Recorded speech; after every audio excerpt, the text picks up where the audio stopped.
네, 오늘은 시멘트에 대해서 알아보도록 하겠습니다.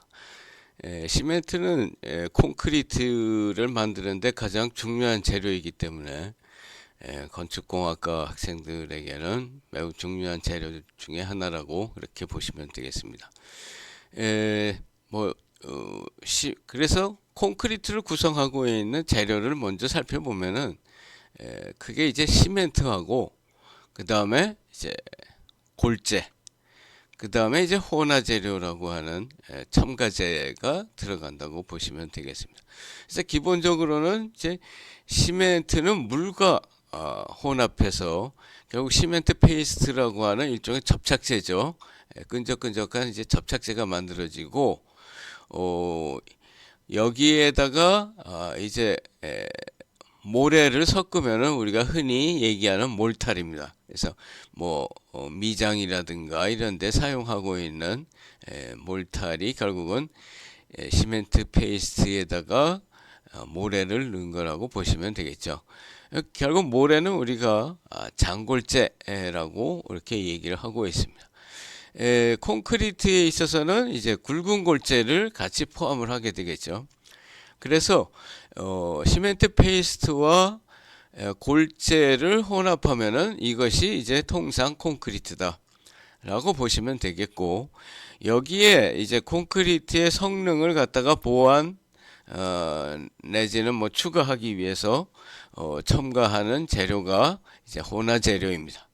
그래서 이렇게 구성이 되어 있다고 보시면 되겠습니다. 그래서 이번 시간에는 우선 시멘트에 대해서 먼저 알아보도록 하죠.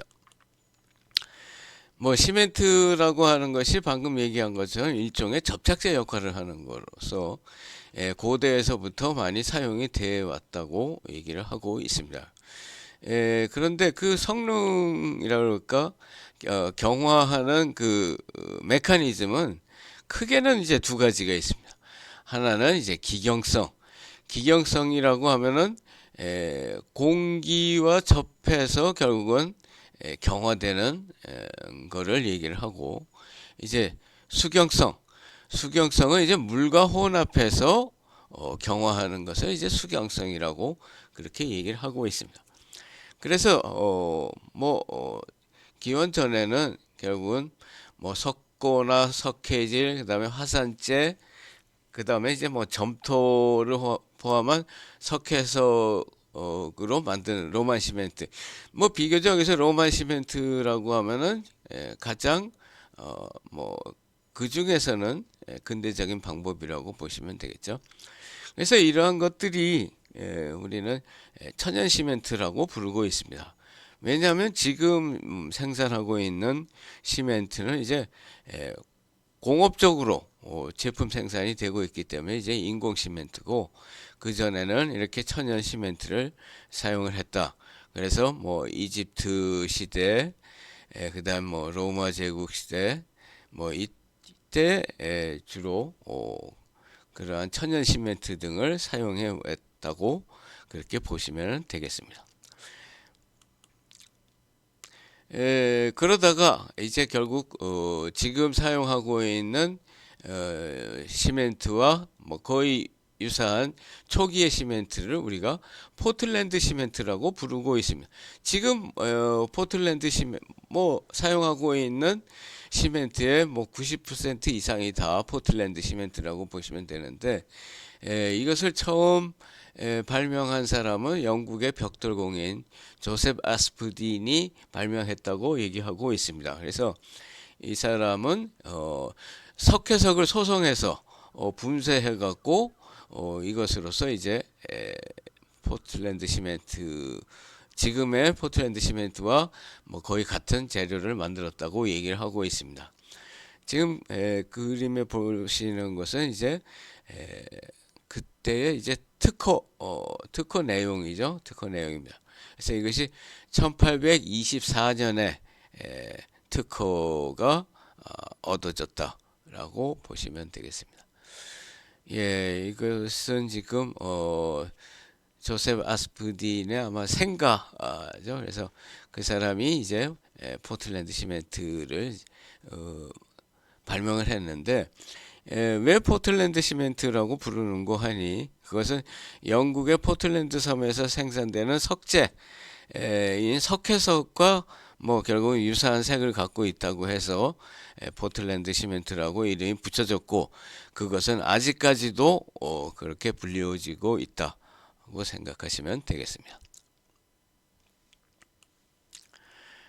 포틀랜드를 뭐 지도에서 찾아보면은 영국의 가장 밑부분이죠. 밑에 부분에 여기에 이제 포틀랜드라는 섬이 있습니다. 뭐 이것은 뭐 그냥 참고해 주시면 되겠죠. 그 뒤에 결국 그 이후에 이제 시멘트에서부터 프랑스의 이제 조셉 모니에르라고 하는 사람이 철근 콘크리트의 원리를 만들어냈습니다. 결국 철근 콘크리트의 원리라고 하는 것은 이제 철근과 콘크리트를 합해서 결국은 구조체로 사용하는 방법을 생각해냈다는 뜻이죠. 그 다음에는 이제 콘크리트에서의 강도 이론이 당연히 필요하게 되는데 그 강도 이론을 뭐 우리가 물 시멘트 비설이라고 얘기하고 있습니다. 그래서 이 강도 이론을 또한 제안한 사람이 이제 아브라함즈라는 사람이 1916년이라고 되어 있는데 뭐 책에 따라서 1919년이라고도 얘기를 하고 있습니다. 그래서 콘크리트의 이제 배합 설계에 대한 이론적 근거가 만들어졌다라고 보시면 되겠고 그 이후에는 포틀랜드 시멘트의 각종 다른 물질을 혼합한 혼합 시멘트가 이제 개발이 돼서 지금까지 이루고 있다라고 그렇게 보시면 되겠습니다. 그것을 갖다가 이제 뭐 간단하게 표현을 하자면은 최초 시멘트는 이렇게 뭐 이집트, 그리스, 로마 때 천연 시멘트가 사용이 됐다가 결국 1824년에 인공 시멘트로서 포틀랜드 시멘트가 처음 발명이 됐고 그 다음에 이제 조셉 모니에르는 이제 조언가인데 이 사람이 결국 콘크리트 속에다가 이제 철망을 집어넣음으로써 그 합성 구조를 생각해냈다. 물론 이 사람은 이제 조언가로서 이때 처음 만들어낸 것은 이제 그 철근 콘크리트로 만들어진 일종의 그 화분이죠. 식목통을 갖다가 이제 만듦으로써 최초의 합성 구조의 길을 열었다라고 얘기를 하고 있고 그 이후에 이제 1886년에는 이제 배근법 철근을 과연 어떻게 콘크리트 속에다가 나열하는 것이 좋겠느냐 하는 것과 이제 계산법이 이제 정립이 됐다라고 그렇게 보시면 되겠죠. 그래서 그 이후에 방금 전에 얘기한 아브람스에 의한 콘크리트의 이제 강도 이론식이 만들어졌다고 그렇게 이해하시면 되겠습니다. 그것을 갖다가 대충 연표로 보시면은 처음에 물론 여기 이미 1756년, 1796년에 약간 그 현대적인 거에는 뭐 이르지 못하지만 수경성 석회, 그 다음에 로만 시멘트라고 이름이 붙은 것은 로마 시대 때 사용한 것과 뭐 유사한 것이다라고 해서 그렇게 이름을 붙였다고 얘기를 하고 있고 그 다음에 이제 석회석과 점토를 혼합해서 천연 시멘트를 만들었는데 결국 그것이 이제 확실하게 포틀랜드 시멘트로서 연결이 됐다라고 그렇게 보시면 되겠습니다. 그래서 영국에서 생산된 것이 이제 1825년이고 그 이후에 각국에서 점차 개발이 됐고 여기 이제 고로 슬래그 시멘트라고 하는 것은 뒤에서 설명이 되겠습니다만 이것은 일종의 다른 혼화제를 섞은 혼합된 시멘트가 이때 처음 만들어졌고 그 다음에 이제 철근 콘크리트 구조가 이제 발명이 됐다라고 라고 그렇게 보시면 되겠죠. 그 다음에 이제 그 석회석을 굽는 데 있어서 회전 가마가 만들어지고, 뭐 미국은 상당히 뒤늦게 결국은 포틀랜드 시멘트를 생산을 했다라고 보시면 되겠죠. 예, 이거는 이제 우리나라의 경우인데, 우리나라는 이제 물론 당연히 일본의 식민지 상황이 있었기 때문에 일본에 의해서 만들어졌다고 보시면 되겠습니다만, 일본은 이제 1875년에 시멘트를 만들기 시작을 했고, 그 이후에 이제 우리나라에다가 시멘트 공장을 만들었습니다. 물론 이거는 뭐 우리나라에서의 뭐 각종 수탈을 목적으로 만든 거라고 보시면 되겠죠. 그 다음에 이제 특수 시멘트들이 만들어지고, 우리나라 남한에는 결국 1942년에 동양 삼척공장이라고 하는 것이 만들어졌습니다. 그 이후에 뭐 현대 시멘트가 뭐 만들어졌다. 뭐 대충 이렇게 얘기를 하고 있습니다. 시멘트를 어떻게 만드느냐 하는 것을 일단 보시면은, 결국 지금 얘기한 그 인공 시멘트라고 하는 것은 기본적으로 수경성 시멘트를 의미를 하고 있습니다.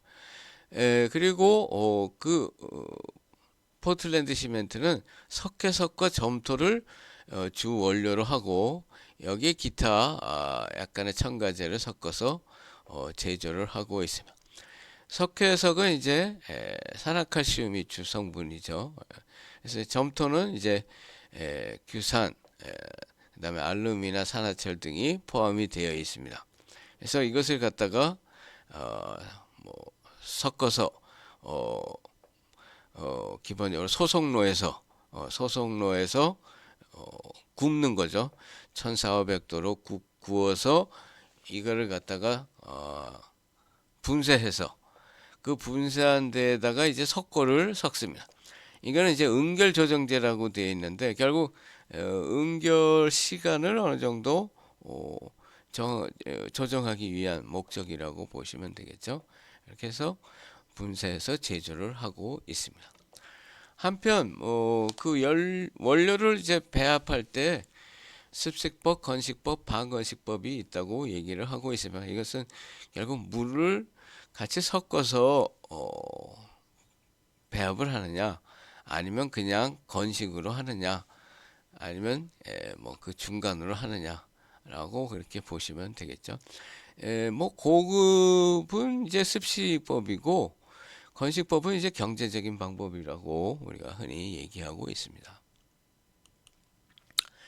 예, 이것을 갖다가 이제 그림으로 표현하면, 그렇죠. 결국 석회석과 점토를 서로 분쇄해서 혼합할 때 이제 물을 섞느냐 안 섞느냐에 따라서 이제 건식법이냐 습식법이냐가 되고, 뭐 물을 이제 혼합하게 되면 일종의 그 끈적끈적한 케이크가 되죠. 그래서 이걸 슬러치 케이크라고 부르고 있습니다.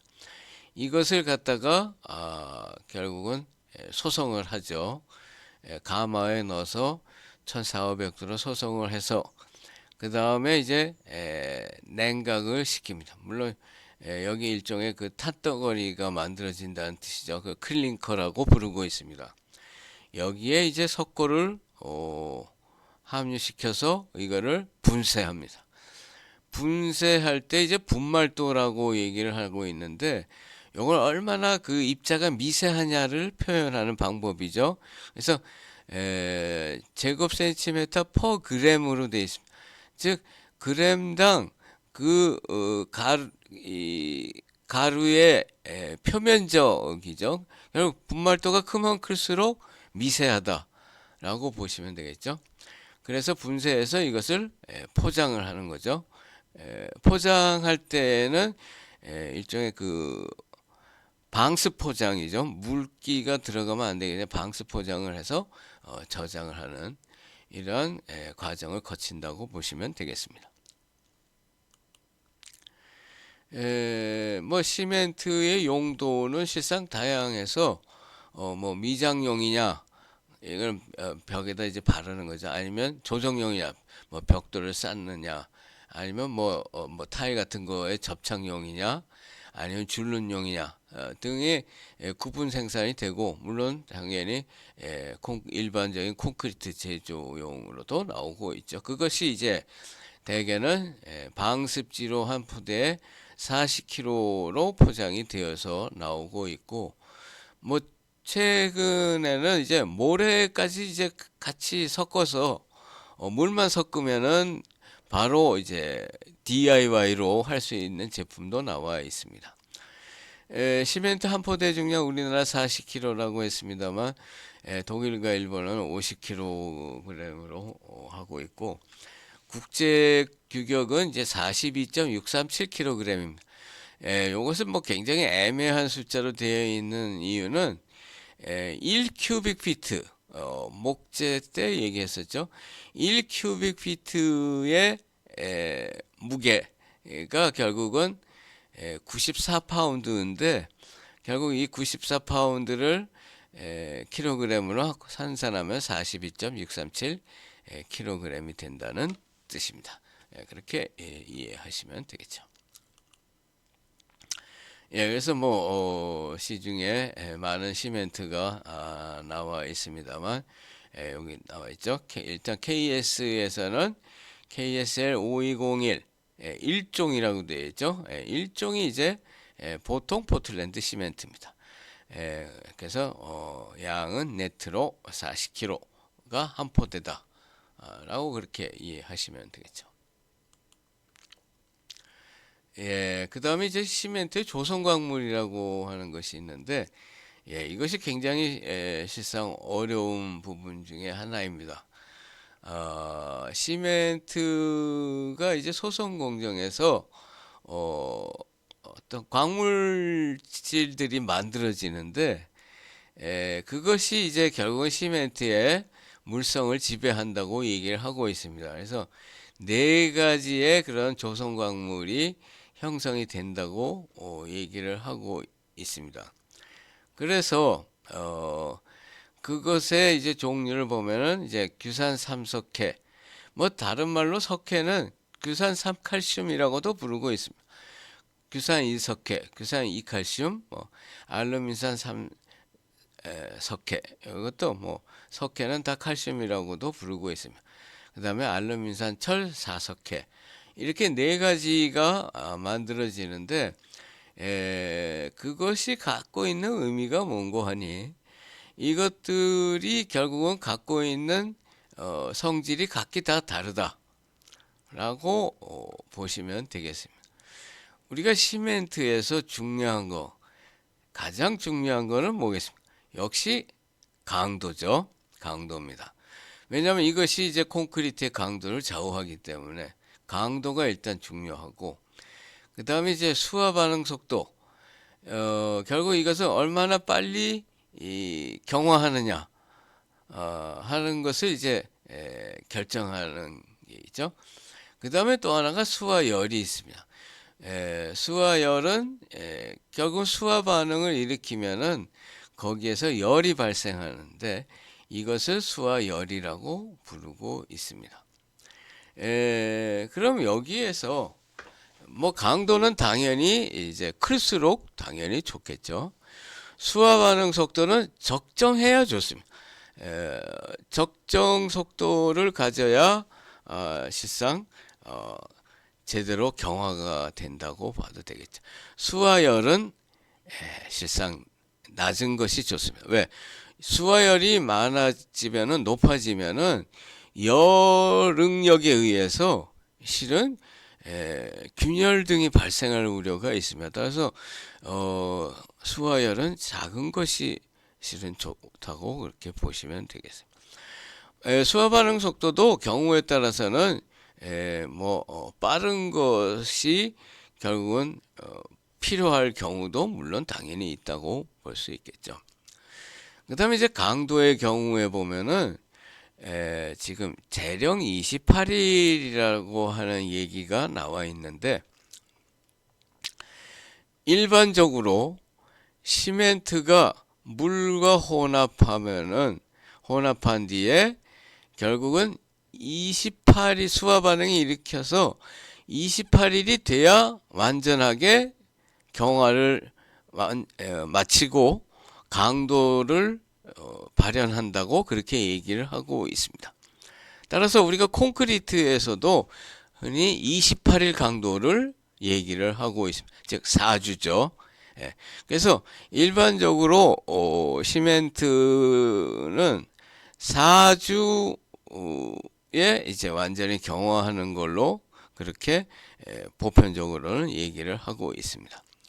그런데 이제 그 안에 보시면은 수화 반응 속도가 지금 빠르고 느리고 한 것들이 있죠. 그 다음에 수화열이 높은 것과 낮은 것이 있습니다. 이것은 왜 중요하냐면은 결국은 어떠한 목적의 시멘트를 만들 때에 이 특성에 따라서 그 배합률을 바꾸면은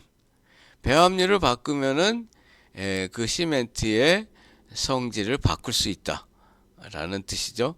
예를 들어서 이제 수화열을 좀 낮추고 싶으면은 수화열이 높은 성질을 가진 조선 광물을 줄이면 된다 라는 뜻이죠. 이렇게 결국 인위적으로 결국은 시멘트의 성질을 바꿀 수 있는 그러한 계기가 된다는 뜻이죠. 이론적인. 그런데 이제 규산 3석회, 2석회, 알루미산 3석회, 알루미산철 4석회, 이걸 일일이 다 기억하는 것 좀 어려운 점이 있죠. 그래서 이거를 실은 약해서 알리트, 베일리트, 셀리트, 페일리트라고 이렇게 간단하게 실은 부르고 있습니다.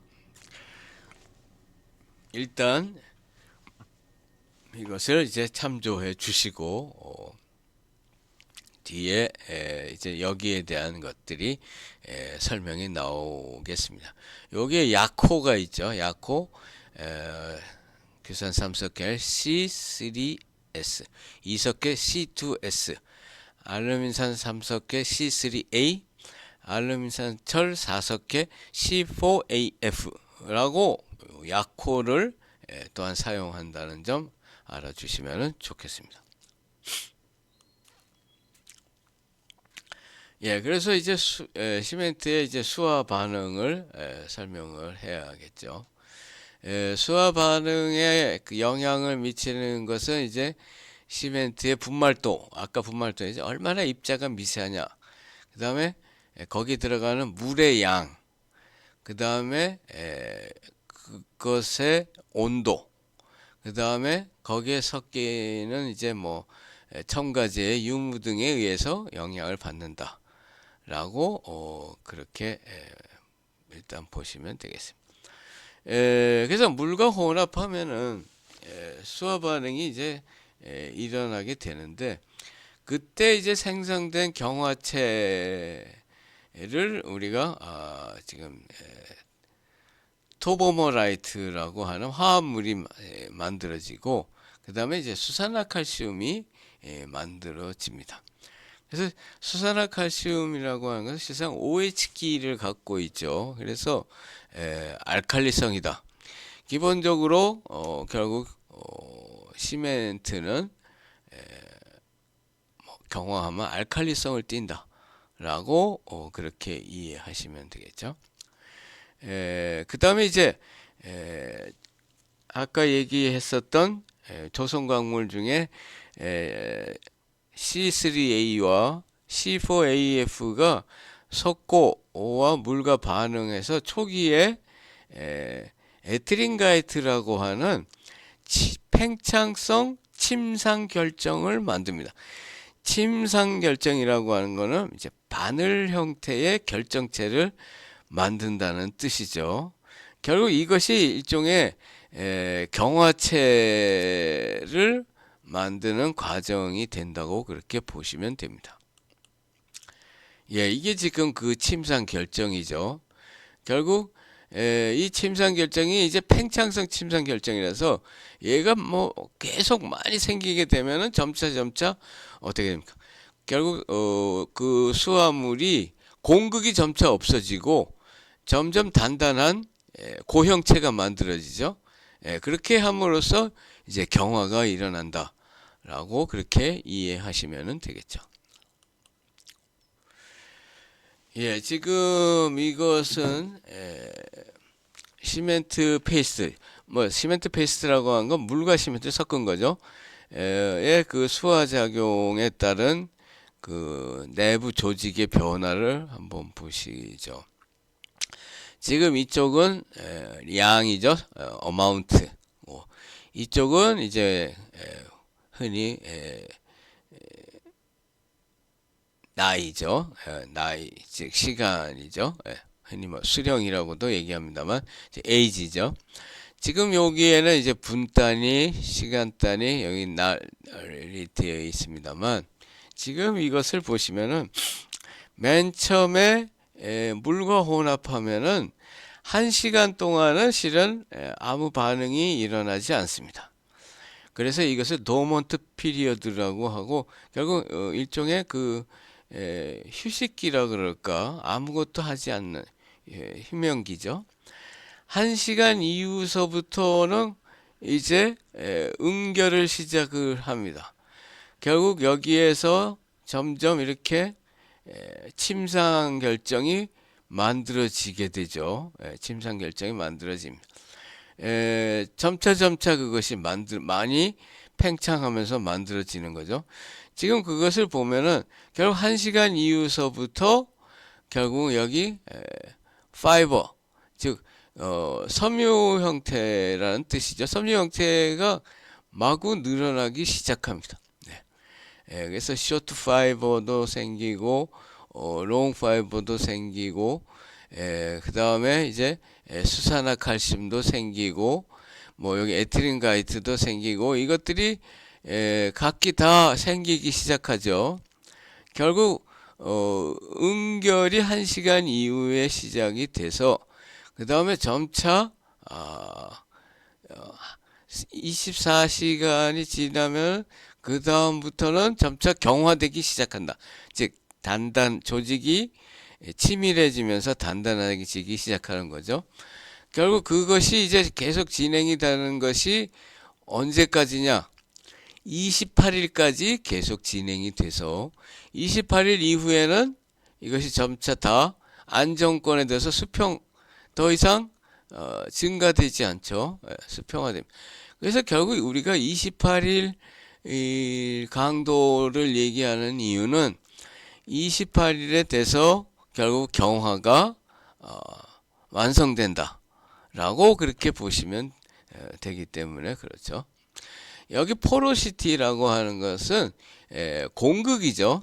처음에는 이제 많은 빈자리를 갖고 있다가 이것이 점차 시간이 지나면 점점 이 파이버하고 에틸린 가이트로 채워지기 시작하죠. 그러면서 결국은 28일이 지나게 되면은 완전히 공극이 거의 뭐 제로에 가깝게, 물론 그래도 공극은 물론 당연히 남아 있습니다. 점차 최소화 되는 과정에 있다라고 그렇게 이해하시면 되겠죠.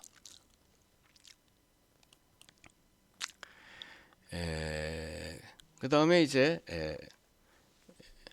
경화와 강도 발생인데 뭐 당연히 여기 재령이 이제 재료의 나이라는 뜻이죠. 수화 반응도가 맨 처음에 올라갔다가 점차 평탄해지는, 이것이 뭐 결국은 뭐 28일이면은 평탄해진다 라고 보시면 되겠고, 여기 시멘트 조성 광물별 강도 발생 상황인데 보시면은 여기 28일을 기준으로 해서 요 앞에 즉 28일 이전의 강도를 우리가 조기 강도 내지는 초기 강도라고 부르고 28일 이후의 이 강도를 우리가 장기 강도라고 부르고 있습니다. 그래서 초기 강도를 지배하는 게 이게 알리트죠. 예. 알리트가 뭐 가장 먼저 힘을 발휘하죠. 예. 결국 이것이 초기 강도를 좌우하는 놈이고, 뒤에 가서 결국 이 장기 강도를 28 이후에 강도를 하는 것이 결국은 벨리트 쪽이죠. 벨리트 쪽이 이 장기 강도를 지배한다고 보시면 되겠습니다. 그래서 결국은 28일에 경화는 완성이 되지만 그래도 장기적으로 미세하나마 강도의 증진은 실은 있다. 물론 뭐 이것이 뭐 지금 360 뭐 이 정도 가면 완전히 강도 증진은 뭐 그친다라고 봐도 과언이 아니겠죠.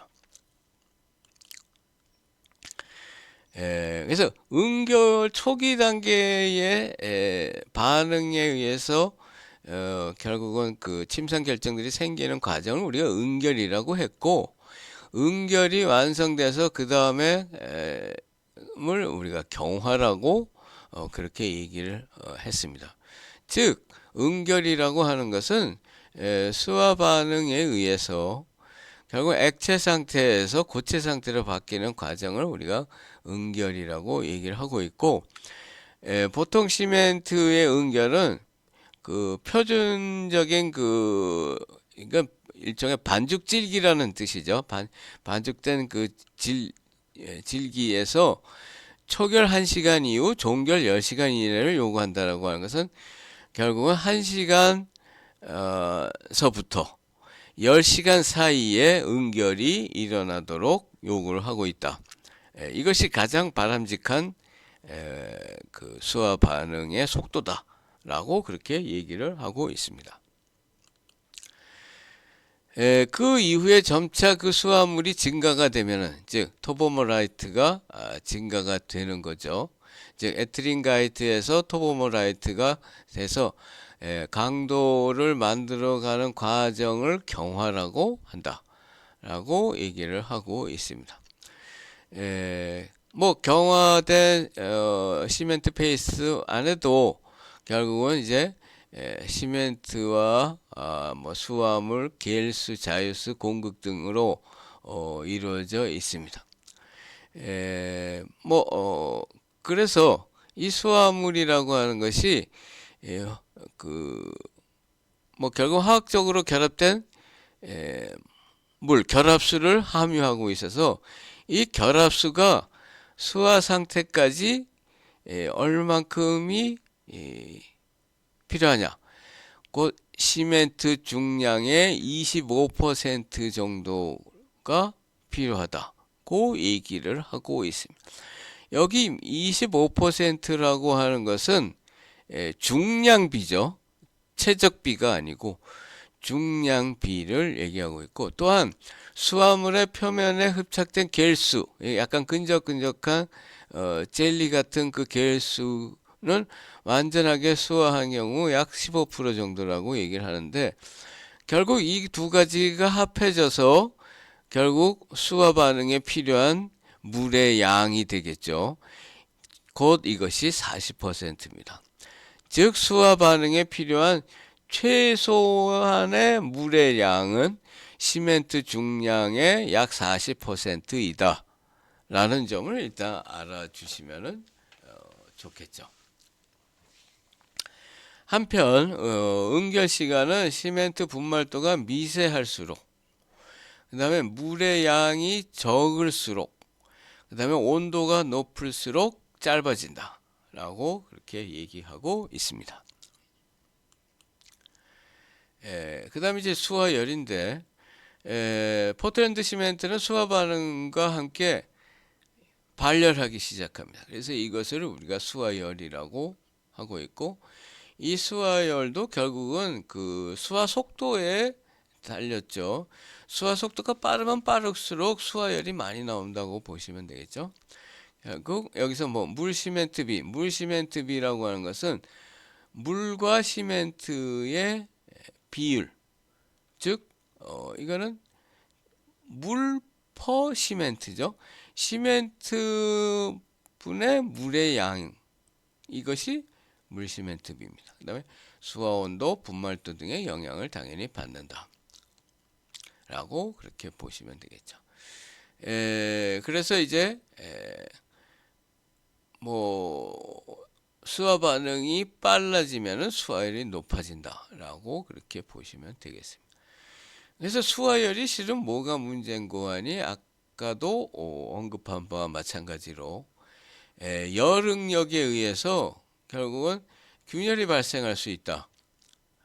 따라서 수화열이 실은 적은 것이 좋다라고 보시면 되는데, 특히 수화열이 축적되기 쉬운 매스 콘크리트라고 얘기를 하고 있는데, 매스 콘크리트는 뒤에서 설명이 되겠습니다만 그 단면적이 큰 콘크리트를 매스 콘크리트라고 부릅니다. 예를 들어서 교각이라든가 이런 것처럼 거의 한 80cm 이 정도의 두께를 갖고 있는 그 두꺼운 단면의 콘크리트를 매스 콘크리트라고 부르는데, 단면이 이렇게 커지면은 속에서 발생한 수화열이 바깥으로 이렇게 발산이 안 되죠.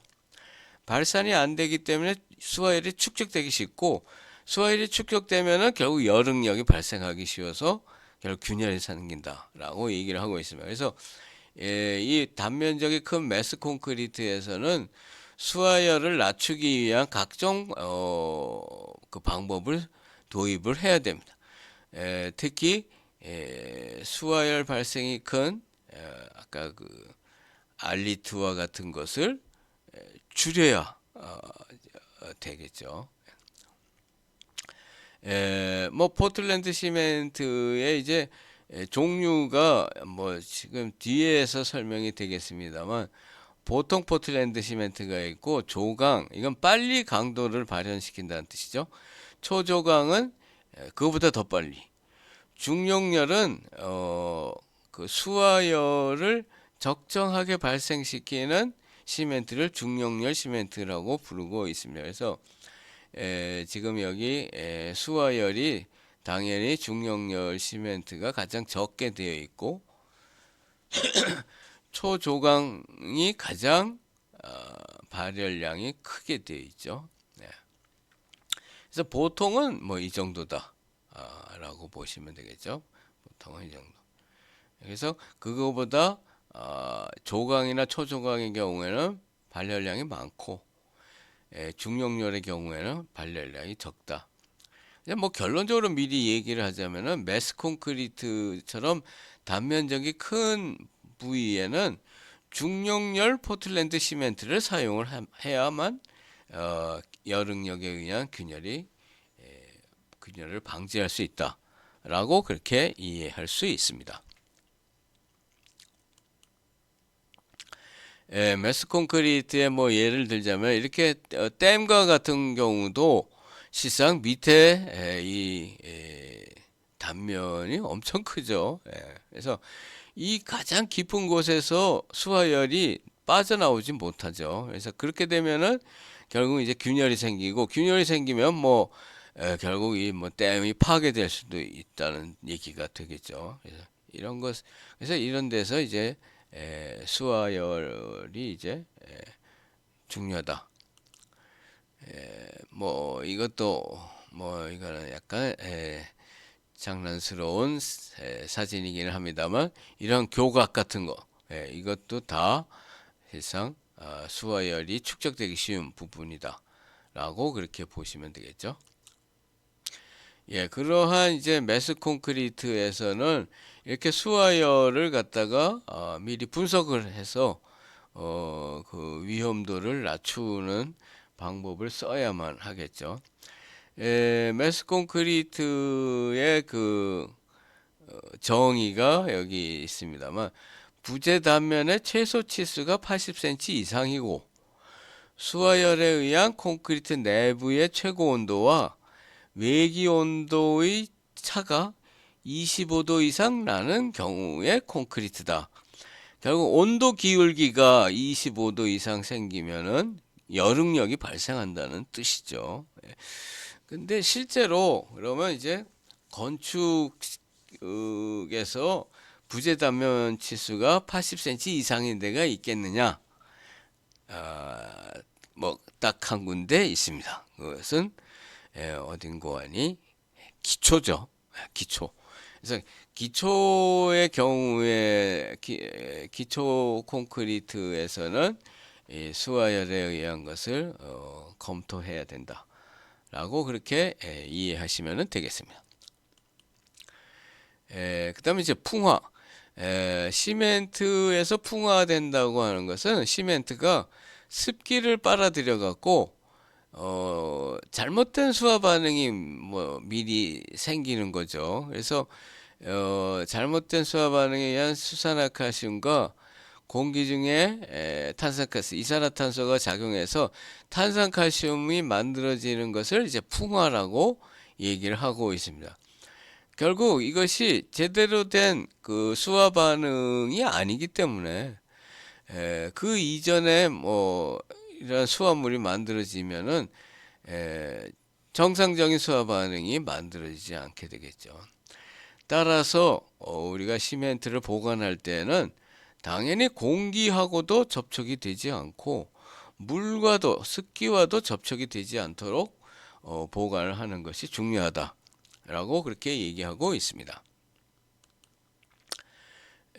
지금 뭐 이것을 이제 반응식을 한번 보시죠. 결국 여기 이제 시멘트 성분이죠.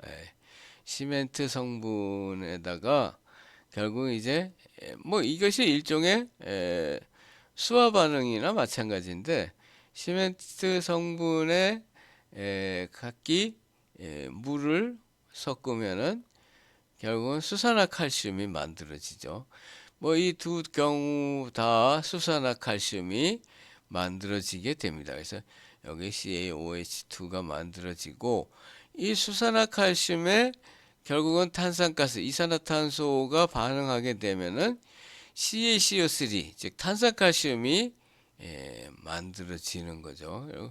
탄산칼슘이 만들어짐으로써 결국 이것이 이제 풍화가 되는 과정이다라고 그렇게 보시면 되겠습니다.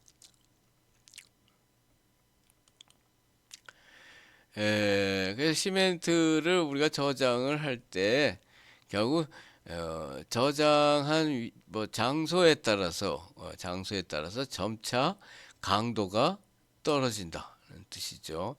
그래서 가능한 한 강도가 안 떨어지게 하기 위해서는 일단 방수지 속에 이제 들어가 있어야 한다. 요거죠, A. 그래서 그 경우에는 비교적 시간에 따른 그 강도 저하가 그나마 비교적 적죠. 그래서 가능한 한 이게 지금 월인데 1년이죠. 가능한 한 빠른 시기에 빨리 현장에 반입된 것부터 빨리빨리 결국은 사용을 해야 제대로 된 콘크리트의 강도를 우리가 얻을 수 있다라고 그렇게 이해하시면 되겠죠. 시멘트의 물리적 특성을 이제 보도록 하죠. 비중은 우리가 일반적으로 물론 3에서 3.2 사이에 있습니다만 일반적으로 이제 3.15라고 그렇게 흔히 얘기를 하고 있고 비중을 측정하는 것은 이제 르샤틀리의 비중병으로 측정을 하고 있습니다. 뭐 비중은 뭐 풍화되면은 비중이 작아지죠. 그래서 비중이 이제 시멘트의 품질에 매우 중요하다라고 보시면 되겠습니다. 그 다음에 이제 시멘트의 단위 용적 중량이 있는데 단위 용적 중량이라고 하면 결국 1입방메타당 무게를 단위 용적 중량이라고 얘기를 하고 있습니다. 물론 이것도 시멘트의 비중이나 분말도나 아니면은 그 담는 방법 등에 의해서 바뀔 수 있겠지만 우리가 보통 편의상 1입방메타당 1500kg이라고 그렇게 얘기를 하고 있습니다. 즉 시멘트의 단위 용적 중량은 1500kg per 입방미터다 라고 그렇게 기억을 해 주시면 좋겠죠. 예, 이것이 이제 르샤틀리의 비중병인데, 뭐 이것은 이제 실험실이나 뭐 이런 데서 실험하기 위해서 뭐 비중 측정을 하는 것이죠. 분말도 아까 잠시 얘기했습니다. 분말도는 결국 단위 중량당 표면적, 즉 비표면적이라고 얘기하고 있죠. 아까 제곱 센티미터 퍼 그램이라고 얘기를 했습니다. 결국 비표면적이 클수록, 표면적이 크면 클수록 이제 결국 미세하다는 얘기고, 그럴수록 물과 반응하기가 좋죠. 반응 면적이 커지게 되기 때문에 음경 및 강도 증진이 크다, 뭐 빠르다라고 보시면 되겠죠. 그러나 너무 지나치게 크게 되면은 이제 풍화되기 쉽고 사용 후에 균열이 생기기 쉽다. 그 다음에 이제 그 수화열의 발생도 커질 수 있다. 라고 그렇게 얘기를 하고 있어서 일반적으로 분말도를 시멘트별로 이렇게 규정하고 있습니다. 그래서 보통 포틀랜드 시멘트의 경우 3000 제곱센티미터 퍼 그램이라고 얘기를 하고 있고, 지금 초조강은 그것의 배죠. 배 6000 정도로 얘기를 하고 있습니다. 분말도를 테스트하는 방법은 블레인 테스트라고 하는 것이 있습니다. 블레인 테스트는 실상 일정 용기 안에다가 시멘트를 시험하고자 하는 시멘트를 집어넣고 공기를 투과시키죠. 공기를 투과시킬 때 그 투과 저항으로서 결국 분말도를 체크하는 그러한 시험법이다 라고 이해하시면 되겠습니다. 예, 그 다음에 이제 강도인데, 시멘트 강도는 결국은 이것을 갖다가 물과 혼합해서 모르터를 이제 굳힘으로써 모르터의 압축 강도로서 이제 규정이 되어 있다라고 그렇게 이해하시면 되겠습니다. 지금 그 압축 강도 테스트 하는 방법은 여기 KSL ISO 679라고 코드가 되어 있습니다만, KS 규정과 ISO 규정을 통합했다는 뜻입니다. 예전에는 KS만 있었고 ISO가 따로 있었습니다만 2009년에 통합을 했습니다. 그래서 ISO 규격에 따른 모래를 사용을 하는데, 옛날 규정은 우리나라에서는 결국 표준 모래가 필요하죠.